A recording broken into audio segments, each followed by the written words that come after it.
16 اور 17 جون سن 1943 کی درمیانی شب پورے چاند کی رات تھی۔ برطانیہ کے علاقے ٹینگ میر سے 2 چھوٹے طیاروں نے فرانس کے لیے اڑان بھری۔ ان طیاروں نے انتہائی تاریکی میں ٹیک آف کیا تھا اور ان کے پائلٹ اتنی جلدی میں تھے کہ انہوں نے اپنے گھٹنے پر رکھے نقشے پر نظر ڈالنے کے لیے ٹارچ تک کا استعمال نہیں کیا۔ ان طیاروں میں نہ تو کوئی بم تھا اور نہ ہی یہ دشمن کے علاقے کی جاسوسی کے لیے نکلے تھے، بلکہ ان کا کام جرمنی کے زیر قبضہ علاقوں میں وائرلیس ٹرانسمیٹر اور جاسوسوں کو پہنچانا تھا۔ ان جاسوسوں میں ایک نور عنایت خان بھی تھی، جو ماسکو میں پیدا ہونے والی ایک انڈین نژاد لڑکی تھی۔ یہ طیارے رات کی تاریکی میں 1.5 گھنٹے کا سفر طے کر کے فرانس کے کھیتوں میں اترے۔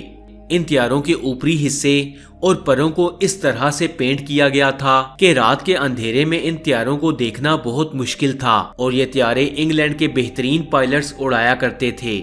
نور عنایت خان کی زندگی پر لکھی جانے والی کتاب اے صوفی اسپائی ان نازی آکوپائڈ پیرس کے مصنف نے لکھا کہ اس رات طیارے کو اڑانے والے پائلٹ فرینک کی نظر جب اس خوش شکل، گندمی رنگت اور فرانسیسی زبان بولنے والی نور پر پڑی تو اس نے سوچا کہ ایسی نوجوان خاتون کو فرانس کیوں بھیجا جا رہا ہے جو نظروں میں آئے بغیر نہیں رہ سکتی۔ وہ لکھتے ہیں کہ جاسوسوں کے بارے میں عام خیال یہ تھا کہ وہ جتنے سادہ شکل کے ہوں اتنی ہی آسانی سے لوگوں سے گھل مل جائیں گے۔ بہترین جاسوسوں کی خاصیت یہ تھی کہ وہ لوگوں کی توجہ اپنی طرف مبذول نہیں کرواتے، لیکن نور عنایت خان اس کے بالکل برعکس تھیں۔ ان پر نظر پڑتے ہی انہیں کوئی بھی نظر انداز نہیں کر سکتا تھا۔ ان کے ساتھ تربیت حاصل کرنے والے ایک جاسوس نے کہا تھا کہ نور کو دیکھنے کے بعد انہیں کوئی نہیں بھول سکتا تھا۔ نور عنایت خان کے والد ایک صوفی مبلغ تھے، جبکہ ان کی والدہ ایک امریکی خاتون تھی۔ نور عنایت خان 1 جنوری سن 1914 کو سوویت یونین کے دارالحکومت ماسکو میں پیدا ہوئیں۔ ان کے والد ہندوستانی تھے جن کا نام حضرت عنایت خان تھا، اور یہ ایک صوفی مبلغ تھے۔ نور عنایت خان کی زندگی پر لکھی جانے والی کتاب میں لکھا گیا کہ نور ایک دبلی پتلی اور خوبصورت لڑکی تھی۔ اس کا قد صرف 5 فٹ 3 انچ تھا۔ اگرچہ نور کی والدہ ایک امریکی تھی، لیکن نور کی پرورش ہندوستانی ماحول میں ہوئی تھی۔ عنایت خان اپنے بھائیوں سے ہندی میں بات کرتے تھے، اس لیے ان کے تمام بچے ہندی اور اردو کو سمجھتے تھے۔ نور کے جاسوسی کے پیشے کی طرف راغب ہونے کی وجہ ان کے بھائی ولایت خان تھے، جو رائل ایئر فورس میں نوکری کرتے تھے۔ انہی دنوں خواتین کی معاون فضائیہ کا قیام عمل میں آیا تاکہ وہاں ایسی خواتین کو ملازمتیں دی جا سکیں جن کے گھر کے مرد میدان جنگ میں جا کر اپنے فرائض سر انجام دیتے ہیں۔ چنانچہ اس پروگرام کے تحت ہزاروں خواتین کو ٹیلی فون اور ٹیلی پرنٹر آپریٹر کے طور پر فضائیہ میں نوکریاں دی گئیں۔ نور کو 19 نومبر 1940 کو year craft women 2nd class کی نوکری مل گئی۔ نوکری ملنے کی ایک بڑی وجہ یہ تھی کہ وہ روانی سے فرانسیسی بول سکتی تھیں۔ نوکری جوائن کرتے ہی 40 دیگر خواتین کے ساتھ انہیں وائرلیس آپریٹر کی تربیت کے لیے بھیج دیا گیا۔ جاسوسی کا شعبہ اختیار کرنے سے قبل ایک افسر نے ان سے پوچھا تھا کہ کیا وہ ہندوستانی لیڈروں کی برطانوی حکومت کے خلاف آزادی کی جنگ میں حمایت کرتی ہیں؟ اس سوال کے جواب میں نور عنایت خان نے اس امکان کو رد نہیں کیا۔ پھر ان سے پوچھا گیا کہ کیا ان کی یہ سوچ برطانوی راج کے حلف کے خلاف نہیں ہوگی؟ اس کے جواب میں نور نے سلیکشن بورڈ کے افسر کو بتایا کہ جب تک جرمنی کے ساتھ لڑائی جاری رہے گی وہ برطانوی حکومت کے ساتھ اپنی وفاداری برقرار رکھیں گی، لیکن جنگ کے بعد وہ اپنی سوچ پر نظر ثانی کریں گی اور برطانیہ کے خلاف آزادی کی جدوجہد میں اپنے ملک کا ساتھ دے سکتی ہیں۔ فرانس کے لیے روانہ ہونے سے قبل ایک سینئر افسر نے نور کو ایک فرانسیسی شناختی کارڈ اور ایک چھوٹا سا پسٹل ویبلی M1907 دیا۔ یہ پسٹل 4 انچ لمبا تھا اور باہر سے واٹر گن جیسا لگتا تھا۔ آرتھر نے اپنی کتاب میں لکھا کہ افسر نے نور کی ہر جیب کی تلاشی لی۔ وہ ہر طرح کے لیبل، کاغذات، سگریٹ، سینما اور ٹرین ٹکٹ جیسی ہر وہ چیز ہٹا دینا چاہتے تھے جس سے یہ پتہ چلے کہ وہ لندن سے آئی ہیں۔ جاسوسی کے مشن پر روانہ ہونے سے قبل ان کے بال فرانسیسی انداز میں کاٹے گئے اور درزی سے ان کے فرانسیسی طرز کے کپڑے سلوائے گئے۔ نور کا قد اتنا چھوٹا تھا کہ وہ خود جہاز میں سوار بھی نہیں ہو سکتی تھیں اور ایک ایئر مین کو انہیں کمر سے اٹھا کر جہاز میں بٹھانا پڑا تھا۔ نور کو فرانس میں جہاز سے اترتے ہی ایک سائیکل دے دی گئی۔ وہ 7 میل سائیکل چلاتے ہوئے ایتیش نامی ایک گاؤں پہنچی۔ وہاں سے 200 میل دور پیرس جانے کے لیے وہ ایک ٹرین میں سوار ہوئیں۔ فرانس میں نور کا نیا نام میری رینا تھا۔ برطانیہ کے جاسوسی حلقوں میں ان کو ایک نیا نام میڈلین بھی دیا گیا تھا۔ نور کے فرانس پہنچنے کے چند ہی دن میں نازیوں نے نور کے نیٹ ورک کے لگ بھگ تمام جاسوس ایجنٹوں کو گرفتار کر لیا تھا۔ اگلے چند ماہ کے دوران نور فرانس میں واحد برطانوی ایجنٹ رہ گئیں۔ انہوں نے اپنی جان خطرے میں ڈال کر جرمن فوجیوں کے بارے میں تمام خفیہ معلومات برطانیہ بھجوائیں۔ آرتھر نے اپنی کتاب میں لکھا کہ نور ہر اتوار کو صبح 9 بجے لندن پیغامات بھجواتی تھیں۔ بدھ کو پیغامات بھجوانے کا وقت 2:10 ہوتا تھا، جبکہ لندن سے انہیں ہر روز صبح 6 بجے اور دوپہر 1 بجے پیغامات بھیجے جاتے تھے۔ وہ اپنے فلیٹ کا دروازہ صرف اسی وقت کھولتی تھیں جب آنے والا ان سے کوڈ ورڈ میں پوچھتا تھا کہ کیا میں اورا کی بیٹی میری سے مل سکتا ہوں۔ نور جب فرانس پہنچی تو وہ اپنا ٹرانسمیٹر اپنے ساتھ نہیں لے جا سکیں۔ 21 جون کو BBC نے اپنی نشریات میں کوڈ لینگویج میں کمشنر بیکم سٹاک بروکر کا پیغام دیا۔ اس کا مطلب یہ تھا کہ اس رات 2 ریڈیو سیٹ اور نور کا سوٹ کیس پیراشوٹ کے ذریعے کھیتوں میں اتارا جائے گا۔ نور اس جگہ پہنچ گئیں جہاں ان کی چیزوں کو پیراشوٹ کے ذریعے کھیتوں میں گرایا جانا تھا۔ ریڈیو سیٹ بحفاظت نیچے اتر گیا، لیکن نور کا سوٹ کیس درخت میں پھنس گیا اور ان کے کپڑے باہر نکل کر درخت کی شاخوں میں پھنس گئے۔ نور اور ان کے 2 ساتھی کسی طرح درخت پر چڑھ گئے اور انہوں نے اپنے کپڑے ٹہنیوں سے اتار کر سوٹ کیس میں رکھے۔ فرینڈز، نور عنایت خان کے ایک ساتھی کی غداری کی وجہ سے نور کو جرمن ایجنٹس نے پکڑ لیا۔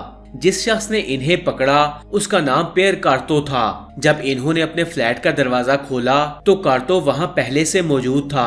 آرتھر نے اپنی کتاب میں لکھا کہ جیسے ہی کارتو نے نور کی کلائی پکڑی تو نور نے اسے اتنی زور سے کاٹ کھایا کہ اس کی کلائی سے خون بہنے لگا۔ کارتو نے اسے صوفے پر دھکیل کر اس کے ہاتھوں میں ہتھکڑی لگانے کی کوشش کی، لیکن وہ نور پر قابو نہ رکھ سکا۔ اس نے ایک ہاتھ میں پسٹل پکڑا اور دوسرے ہاتھ سے فون نمبر ڈائل کیا اور کہا کہ مدد کے لیے مزید لوگوں کو بھیجا جائے۔ پکڑے جانے کے بعد نور کو جرمن خفیہ ایجنسی گسٹاپو کے دفتر لے جایا گیا۔ انہوں نے شروع سے ہی جرمن انٹیلیجنس افسران پر واضح کر دیا کہ چاہے کچھ بھی ہو جائے وہ ایک لفظ نہیں بولیں گی۔ جب انہیں جیل بھیجا گیا تو انہوں نے ایک عجیب و غریب درخواست کی کہ وہ نہانا چاہتی ہیں۔ جرمن فوج ان سے بہت سے راز اگلوانا چاہتی تھی، اس لیے وہ فوری طور پر راضی ہو گئے، لیکن گارڈز نے باتھ روم کا دروازہ تھوڑا سا کھلا رکھا تاکہ وہ ان پر نظر رکھ سکیں۔ آرتھر نے اپنی کتاب میں لکھا کہ نور نے وہاں بہت شور مچایا اور کہا کہ وہ مکمل غسل کرنا چاہتی ہیں اور وہ نہیں چاہتی کہ گارڈ انہیں برہنہ دیکھیں۔ جرمن دروازہ بند کرنے پر راضی ہو گئے، مگر دروازہ بند ہوتے ہی نور باتھ روم کی کھڑکی سے چھلانگ لگا کر اس کے ساتھ والی بالکنی کی کھڑکی سے نیچے آ گئی اور یہاں سے بھاگنے کی کوشش میں لگ گئی۔ نور ایک بلی کی طرح چلتی رہی اور یہاں سے بھاگ نکلی۔ یہ محض اتفاق تھا کہ جرمن افسر ووگٹ قریب ہی ایک اور بیت الخلاء میں موجود تھے۔ وہاں اس نے کھڑکی سے باہر دیکھا تو یہ دنگ رہ گیا کہ نور دور سے بھاگتے ہوئے آ رہی تھی، کیونکہ نور کو یہاں سے گزر کر جانا تھا۔ جب نور اس کے پاس سے گزری تو اس نے کہا کہ میڈلین، بے وقوفی مت کرو، تم خود کو مار ڈالو گی، لہٰذا اپنی ماں کے بارے میں سوچو، اپنا ہاتھ میری طرف بڑھاؤ۔ ووگٹ نے نور کا کندھا پکڑا اور گھسیٹ کر نیچے لے گیا اور پھر نور کو اس کے سیل واپس پہنچا دیا۔ چند روز بعد اس نے جیل سے فرار ہونے کی ایک اور کوشش کی۔ وہ جیل کی چھت تک بھی پہنچ چکی تھی، لیکن یہ اس کی بدقسمتی تھی کہ اسی وقت برطانوی طیاروں نے اس علاقے پر فضائی حملہ کر دیا۔ حملے کا زور ختم ہونے کے بعد اہلکاروں نے جب ان کے کمرے کی تلاشی لی تو نور وہاں نہیں ملی۔ اس کے بعد جرمن فوجیوں نے اس پورے علاقے کو گھیر لیا اور نور کو پھر سے پکڑ لیا گیا۔ جرمن سپاہیوں نے نور کو مارا پیٹا اور اسے خطرناک ترین قیدیوں میں شامل کر دیا گیا۔ جرمنی کی فوزیم جیل میں نور کے ہاتھ اور پاؤں بیڑیوں سے باندھ دیے گئے اور ایک تیسری زنجیر سے ان کے ہاتھ پاؤں کو جوڑ دیا گیا تھا۔ نہ وہ سیدھی ہو سکتی تھیں اور نہ ہی وہ بیٹھ سکتی تھیں۔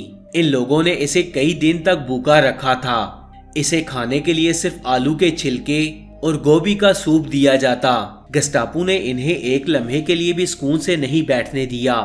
وہ اس سے سوال پر سوال پوچھتے رہے کہ اپنے ساتھیوں کے نام بتائے۔ لیکن نور نے ایک لفظ بھی نہیں کہا۔ انہیں قید تنہائی میں رکھا گیا۔ وہ نہ کھا سکتی تھیں اور نہ ہی خود کو صاف رکھ سکتی تھیں۔ یہ کام ایک اور خاتون کیا کرتی تھی جسے نور سے ایک لفظ بھی نہ بولنے کی ہدایت کی گئی تھی۔ جیل کی کوٹڑی میں پڑی نور کو دن اور وقت کا کوئی اندازہ نہیں رہا۔ وہ پیش کیے جانے والے ناشتے اور رات کے کھانے سے وقت کا اندازہ لگاتی تھیں۔ اس کی کوٹڑی کا دروازہ کبھی نہیں کھلا۔ بھوک سے بہت کمزور ہونے کے باوجود نور کے حوصلے نہیں ٹوٹے تھے۔ وہ اپنی کوٹڑی میں آہستہ آہستہ چلتی تھیں تاکہ دماغ ایکٹیو رہے۔ 12 ستمبر کو نور کو ڈاکاؤ حراستی کیمپ لے کر جایا گیا جس کے مرکزی دروازے پر لکھا تھا اربات ماچٹ فرے، یعنی کیمپ آپ کو آزاد کرے گا۔ یہ ایک ستم ظریفی تھی کیونکہ اس کیمپ سے بہت کم ہی لوگ زندہ نکل پاتے تھے۔ یہاں سن 1933 سے 1945 تک 30,000 لوگوں کو موت کے گھاٹ اتارا گیا تھا۔ اس رات نور کو بہت تشدد کا نشانہ بنایا گیا۔ آرتھر نے اپنی کتاب میں لکھا کہ جرمن سپاہی ان کے سیل میں گھس آئے اور انہیں مارا پیٹا۔ پھر انہوں نے نور کے سارے کپڑے اتار دیے۔ رات بھر انہوں نے ان کے جسم کے نازک حصوں کو اپنے موٹے اور سخت جوتوں سے روندا۔ پھر ایک سپاہی نے انہیں گھٹنے کے بل بیٹھنے کو کہا اور اپنی پسٹل پوائنٹ بلینک رینج سے ان کے سر کے پچھلے حصے پر گولی چلا دی۔ نور عنایت خان کے مرنے سے پہلے آخری الفاظ تھے لبرتے، جس کا مطلب تھا آزادی۔ اس وقت ان کی عمر صرف 30 سال تھی۔ اس کے بعد ان کی لاش کو کھینچ کر بھٹی میں پھینک دیا گیا۔ چند منٹ بعد عینی شاہدین نے بھٹی کی چمنیوں سے دھواں اٹھتے دیکھا۔ نور کو سن 1949 میں برطانیہ کا سب سے بڑا اعزاز جارج کراس سے نوازا گیا۔ فرانس نے انہیں اپنے اعلیٰ ترین شہری اعزاز کراکس دجاری سے نوازا۔ فرینڈز، آپ کو یہ ویڈیو کیسی لگی؟ ایسی اور حقیقی ویڈیوز جاننے کے لیے سٹوری فیکٹس چینل کو سبسکرائب کر لیں اور ساتھ میں لگے بیل آئیکن کو بھی پریس کریں تاکہ مزید آنے والی ایسی انفارمیٹیو ویڈیوز کا نوٹیفیکیشن آپ کو مل سکے۔ میں ملوں گا آپ سے اگلی ویڈیو میں، تب تک کے لیے اللہ حافظ۔